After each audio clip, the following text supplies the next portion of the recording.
King Edgy here, bringing you another Gen 1 video. And this one is a little different from some of our past ones. This is a friendly against Gambler Keegan. And if you don't know, Gambler Keegan has his own channel about Gen 1. He used to do OUs a lot. Now it looks like he's doing a little bit more randoms. And he does similar content to us, so we decided we'd have two battles and just kind of analyze each one, talk about our thought processes.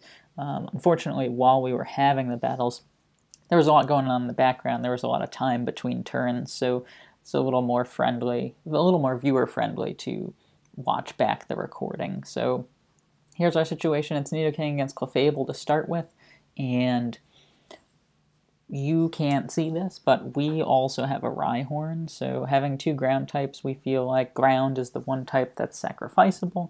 So we just stay in and go for the Earthquake. Maybe he misses the Blizzard, maybe he predicts, maybe he goes for the Sing and misses. So we just stay in here and go for the Earthquake. Does a good bit of damage, so that's great.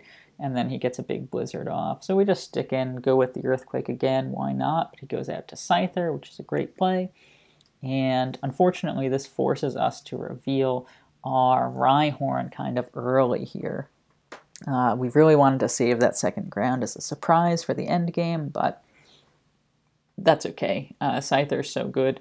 And this move really surprised us because Keegan really likes to save his fastest Pokemon for last. So at this point in the battle, we're thinking, maybe Scyther's not his fastest Pokemon. So just kind of a mental note for us. And then he's going to slash us. We're going to predict that he switches out. Why would you want to sacrifice Scyther? So we go for the high-risk Earthquake play here. But he does not switch out, which is kind of a bummer. So we miss our Earthquake, and then we say, okay, we're not going to try to guess anymore. We'll just substitute and take the safe road here. So that's what we do. And then go for the Rock Slide, right? But Keegan switches out. So this was just a brilliant kind of opening from Keegan. He's way ahead of us at this point. You know, he's revealed 3 Pokemon and we've revealed 2, but we don't even have half damage off on any of his 3. And he's got us down to about a third for each Nidoking and Rhyhorn here. So we're not in great shape.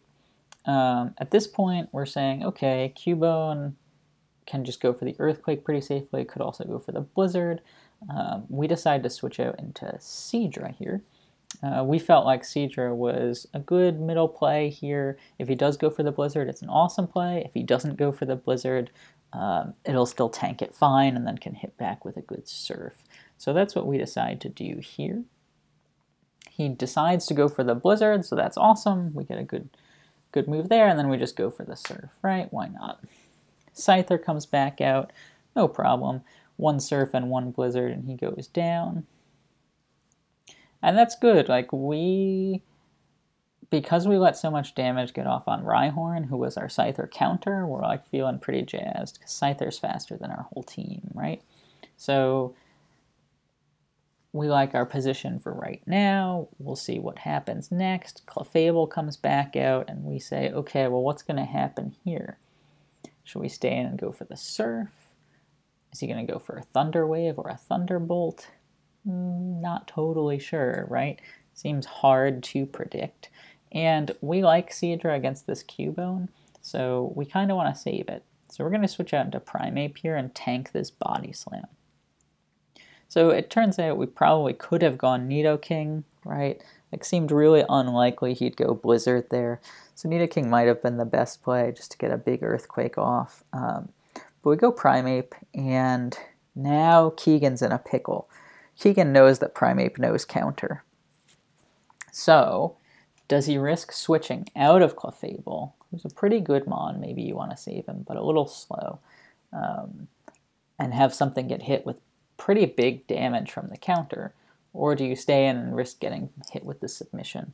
Well, I don't know if Keegan was thinking this or not. I'm interested to see his video, but in one of his last videos, he talked about counter and how, you know, sometimes players try to scout it out. And so I thought, oh, maybe he doesn't think I'd go for a first turn counter. So I'm just going to stay in submission, and that's what I do. We get the submission, but it doesn't quite get the roll that we hoped it would. And he paralyzes us. And now we're like, okay, no big deal. We knock him out with a body slam. It's fine. But he gets a critical hit hyper beam to take us down. Still fine. And now we have a choice here. We can go Nidoking really comfortably, and we have 2 ground types, so Nidoking sacrificable. Or we can go Seadra. The benefit of Seadra is that it almost forces a new Pokemon to come out, right? He couldn't possibly switch into Cubone after we knock Clefable out, or if he chooses to save this Clefable for some reason. So we opt for the information play, and we switch to Seadra. And he stays in, Clefable goes down, no problem. Out comes Ammonite, and we say, we win this matchup, this is very favorable for us, let's just surf away. He goes Body Slam here and gets a big crit, which is unfortunate, because we might have been able to squeak it out against Ammonite otherwise. In this case, we just stay in and let it go down. But again, we have 2 ground types, so we feel comfortable going into Nidoking, who's faster than Ammonite, and just cleaning it up with an Earthquake. Great. Great. And now Keegan probably doesn't want to send out Cubone again, so he sends out Persian, and there we go, right? Just like we were talking about, maybe Scyther's not his fastest. Maybe he's got an ace in the back that is a little bit faster. And this is unfortunate for us. If this Persian knows Bubble Beam, then Rhyhorn's useless.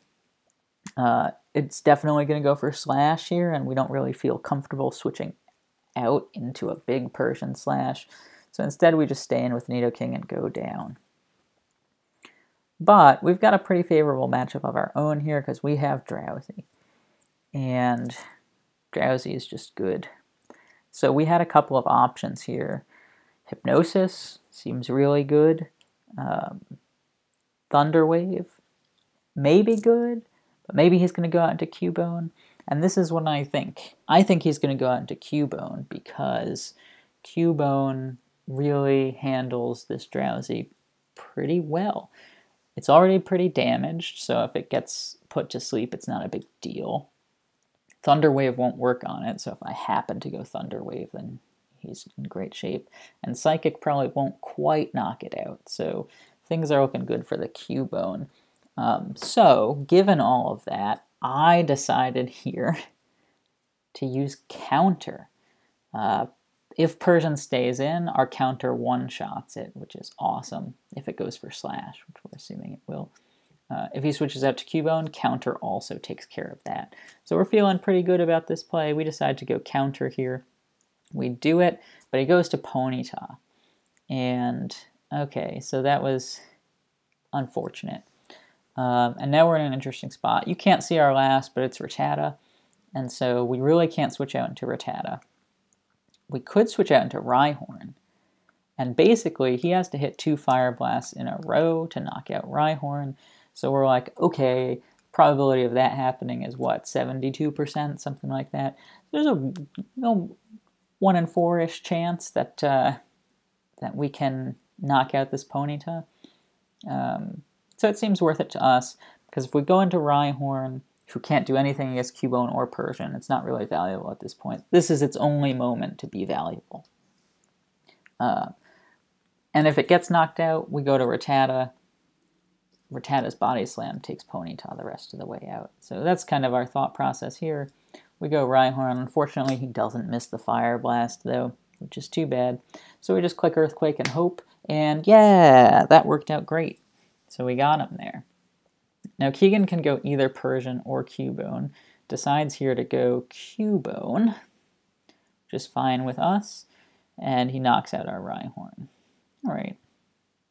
And at this point, we have our biggest decision of the match. So we have Drowsy and Rattata. He has Cubone and Persian.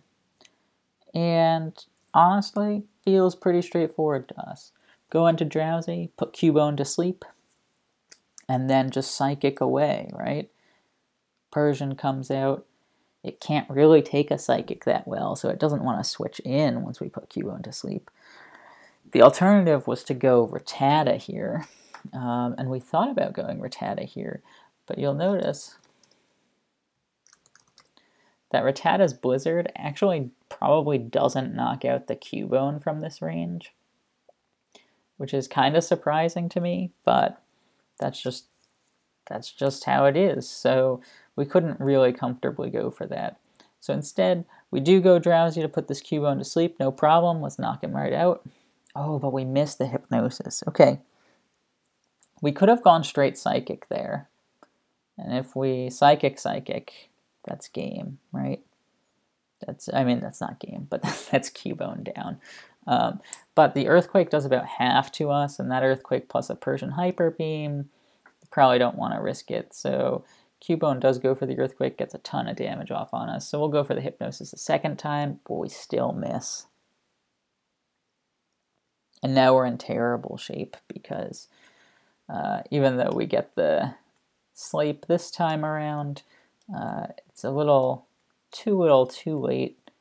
So we think we can knock the Cubone out comfortably and then go into Persian comes out, and now we hope that he misses. Gen 1 miss, he does not. So we get our Rattata out, and our only chance here is to get that freeze with Blizzard. You know we can do it. This is a top 1% Rattata. And it would have gotten the freeze if it hit, but it missed, and so we ended up losing this one.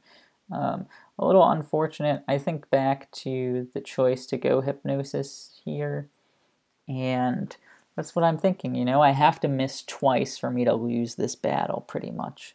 That was the situation. And there's a 40% chance of a miss, so 16% to miss twice. And we got that, and we lost. So, really unfortunate. If we had put the Cubone to sleep, it would have been Drowsy against Persian. We probably would have gone for Thunder Wave instead of Hypnosis, just to be a little bit on the safer side, because as you saw from the Rattata, it could survive a slash, and so it would get 2 body slams off, plus the Drowsy Psychic should be enough to take it out. So, unfortunately, we lost that one. I thought we played it okay. I was surprised by Keegan's move to leave Scyther in against our Rhyhorn, which really chipped down Rhyhorn a lot more than he needed to get chipped down. But he ended up surviving the Fire Blast Storm from Ponyta at the end anyway.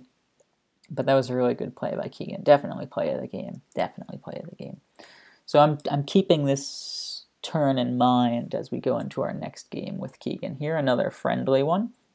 And we're starting off Chansey versus Graveler, and some of us might like this matchup because Chansey knows Ice Beam, but Graveler, it does so much damage to Chansey, and you know, sometimes players' first turn explode, so I don't like this matchup very much.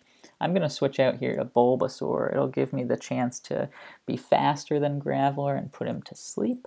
That's the ideal situation. But I am surprised Keegan decides to switch out as well into his Zapdos here. So yeah, big surprise for me. Decide to take a risky play here. So my thinking is this. Keegan went out to Zapdos early in this game. To me, when Chansey would obviously go for Ice Beam, so a super effective move into the Zapdos. To me, I'm thinking, oh, Keegan's probably got a second electric type in the back, because why would he be willing to sacrifice this electric type? So we have a Rhydon, and we actually choose not to go into it here. Instead, we choose to just stay in and put Zapdos to sleep. And the hope is that Keegan does have this second electric type in the back, and Rhydon will be a great surprise. Did I say Rhyhorn earlier? Don't remember. Rhydon would be a great late-game surprise. So now we're asleep. We decide to go out into Dewgong, who can do a lot of damage to Zapdos, and if Graveler came back for some reason, covered him. Keegan goes to Golduck, but we don't mind this matchup too much. Hopefully we get some Body Slam Paralysis off, but not a big deal. Even Amnesia Surf can't do a ton to us. So that's what happens here in Amnesia Surf. It does 27%. We don't really care that much. We get a big critical hit and paralysis. And our Dewgong does no Hyper Beam, but we just stay with Body Slam. We weren't sure if that was a range for the Hyper Beam or not. So we stay Body Slam and go for it. And Keegan did let me know that Golduck knew Rest, but again, I wasn't too concerned about it. If it did go to sleep, Bulbasaur's Razor Leaf can cut through the special boost. We could stick it out with Dewgong for a little while. It was not that threatening to us once it got paralyzed. So who comes out next for Keegan? Machamp. Machamp's really bulky now. It can probably knock us out with a submission.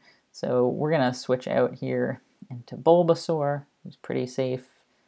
And he goes for Body Slam. Good, safe, middle-of-the-road play. He switches back to Zapdos, no problem. We go Razor Leaf, that's fine.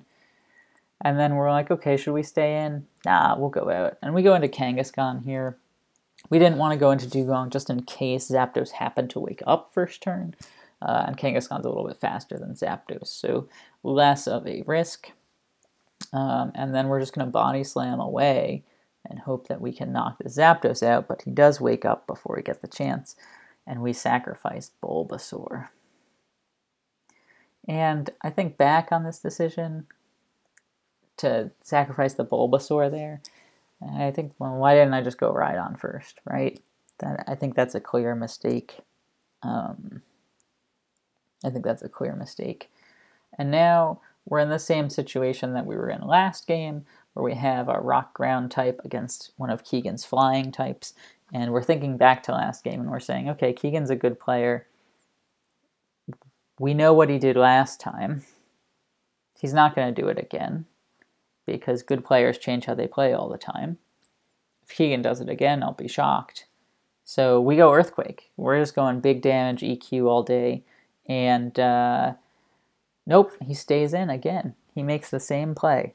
Same exact play. We fell for it again. He's just playing circles around us. So goes for it again. And we go Earthquake again. And we're like, come on, what's going on here? And then he gets us again, right in the face. We go for the Earthquake and look like fools. We're just looking terrible at this game. At this point, we're like, okay, man, I guess he's sacrificing Zapdos. And our Rhydon takes a ton of damage there. Unfortunate, but we have the Bulbasaur to sacrifice, so we don't feel terrible about the Machamp coming in here.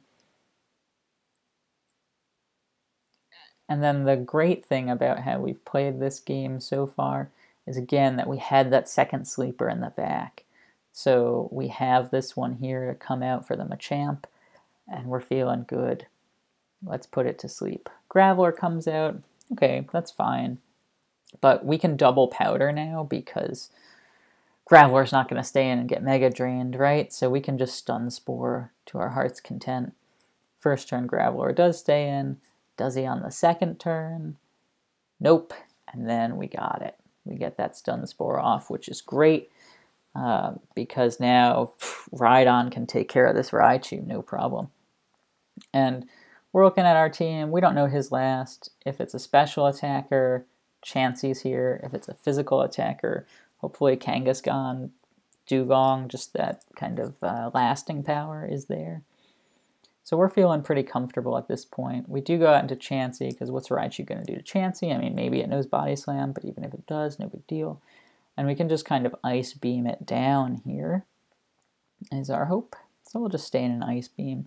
Maybe we'll do it again. Machamp might switch in, but Meowth comes in instead. We get an Ice Beam off, and this is what we were saying earlier. Keegan always saves his fastest for last. We also noted that Raichu was a second electric type, which is just what we were thinking. Unfortunately for us, it was not an electric type that we wanted to see, like Magneton or Jolteon, something that couldn't touch Rhydon. It was Raichu. Really unfortunate. But this is still totally fine. We paralyze this Meowth and then basically have it, right? Because we paralyze the Meowth, then Dewgong can come out comfortably and do a lot of damage to it.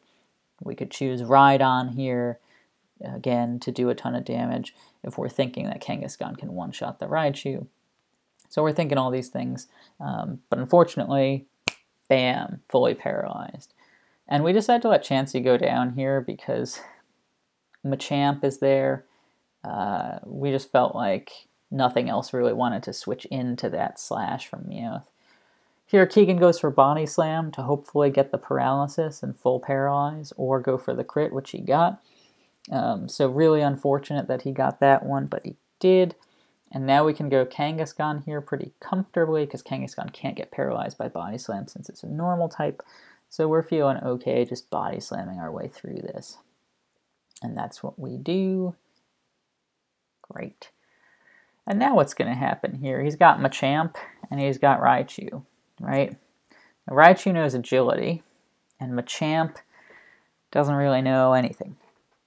So we could choose to stay in here, maybe Body Slam, maybe go for the Hyper Beam. And that's kind of what we're thinking. We're thinking if we get a Hyper Beam plus Venomoth Psychic, we're in good shape. If we get a Hyper Beam and then Venomoth comes out against Raichu, it can chip it down. If it gets any of the special drops, he'll be fully paralyzed and Rhydon can clean up again. So we're feeling like, okay, Kangaskhan, you've done your job. Let's stay in and Hyper Beam. And wouldn't you know it, Keegan predicts the Venomoth switch. Unfortunately, Kangaskhan's Hyper Beam isn't quite enough to get the Raichu, which was a little surprising to me. I thought it would. But that was a big turn for us. Just an over prediction by Keegan. I don't know that he had a better play. I don't know what his Machamp knew, but he was thinking we'd switch into the Venomoth there. And I don't know. I guess we could have, but I think it was about the same either way. But now we're worried because we have to recharge and he can agility up. And if he agilities up and our Venomoth gets knocked out or gets paralyzed, then we're in some trouble. But thankfully, he doesn't crit us, he doesn't paralyze us. We get that knockout, which is great. Machamp comes out here. We get to Hyper Beam him just like we wanted earlier. And he'll knock us out with Body Slam. But now Venomoth can come out and hopefully just Psychic, Psychic, Psychic. And that's the game. And in fact, we get a critical hit on the first Psychic. And we also know Mega Drain for the Graveler. So we are feeling good and we end up taking this one down. So there's that pivotal play, the switch into Raichu. And I want to think about that a little bit more. Right, so we get this hit here, and he double switches. So I just want to think for a minute about the situation. Say we switch into Venomoth here. Okay, Machamp goes for Body Slam, which is a totally reasonable move. Earthquake, which is a totally reasonable move. Counter, I guess, wouldn't be too bad. But if it knew Rock Slide, right, it could do some damage to us. And if we go Venomoth here, I don't know that Venomoth wins letting Machamp get 3 attacks on it. Now that being said, if Venomoth comes out here and Machamp gets 3 attacks on it, beats it, and is left with a sliver of health, then we get Kangaskhan against this Machamp, right? Kangaskhan versus this Machamp, one-shots the Machamp, then it's Kangaskhan versus Raichu, and Raichu has to get off 2 attacks to take us down, right? Which it will not get because we are not paralyzed and he is. So going Venomoth here definitely has its merits. On the other hand, I felt like Venomoth could clean up the Machamp after a Hyper Beam, and then it would be full health Venomoth, right? Versus paralyzed and weakened Raichu, and I thought Venomoth would have the advantage there. So that's why I decided to stay in here. I thought it was a coin flip either way, but risking the paralysis on Venomoth or the extra damage on Venomoth didn't seem worth it to me here. So that's why I went for the Hyper Beam. Thought it was the right call, and it ended up working out for us. So those were our 2 friendlies against Keegan. In the first one, towards the end there, he got a little lucky with that hypnosis stuff, but again, made the plays of the game with the Scyther. And then the second one here, I guess we got a little bit lucky that he switched out. I think we would have won either way, but it would have been close either way as it was. So tough to say for sure, but both great matches, both tons of fun, and I'm excited to hear Keegan's side of things as I see his video over on his channel. So go check that out when you can, and let me know in the comments who played the game well, what better moves were out there, what did you think after listening to both of our analyses. I'm looking forward to seeing Keegan's and hearing from you all, and I will see you in the next video.